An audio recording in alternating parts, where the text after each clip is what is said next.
Right, it is 10:30 on a Sunday morning. It is August the 11th, scorching day.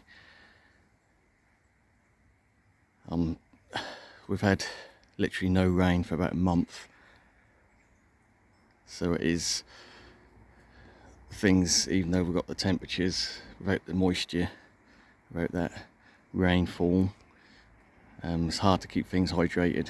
And I have got I've got irrigation along this side of the garden, which I call the shady border, even though it's in sun at the moment. That'll be in shade soon, and the sun will beat down on here, this side, the sunny border, for the rest of the day. Yeah, so this side, what I've done is just put a soaker hose in and sort of wound it around all the major plants around here. That's enough just to wet the soil and get some moisture in it, but it's no replacement for some decent rain. Yeah, so we are in Suffolk, one of the driest counties in the UK. We've had a lot of rain earlier in the year, but since it's warmed up, it's the same every year. We get very dry. We have had the odd pitter-patter of rain, but nothing to even sort of wet the ground. So yeah, things are, even though it should be peak growing conditions right now, things are struggling, and especially because we're on sandy soil here, so that does drain very quick, dries out very quick. Anyway, so it's a bit of a long introduction to a totally different subject I want to talk about.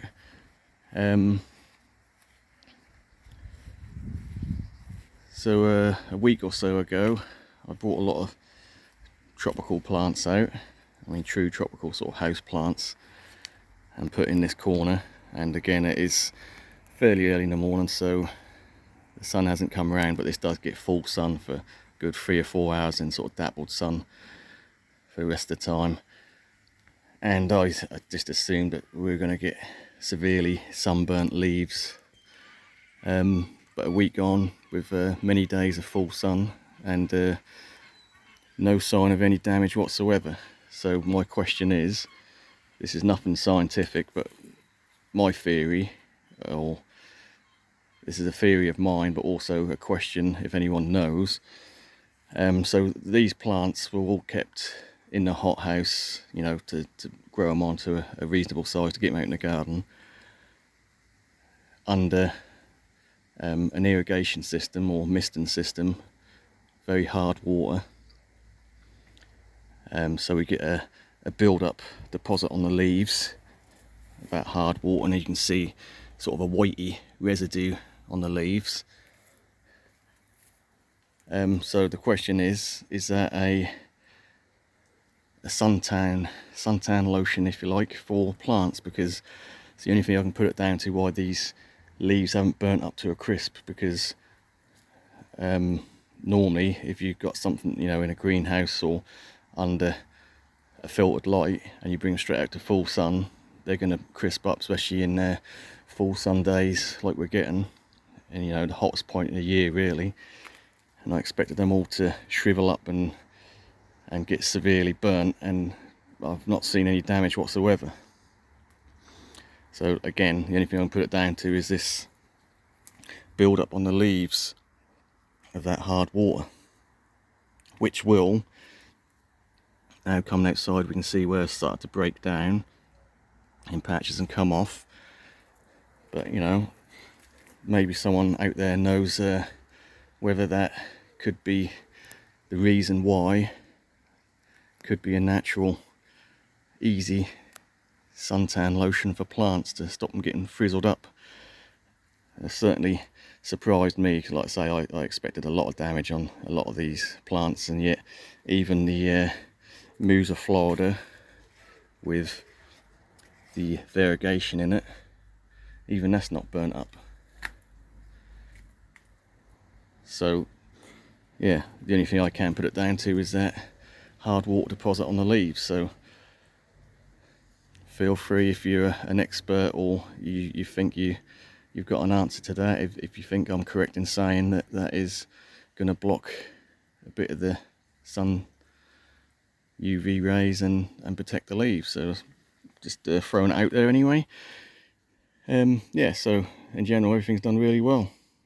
Been out for probably over a week now, week and a half, and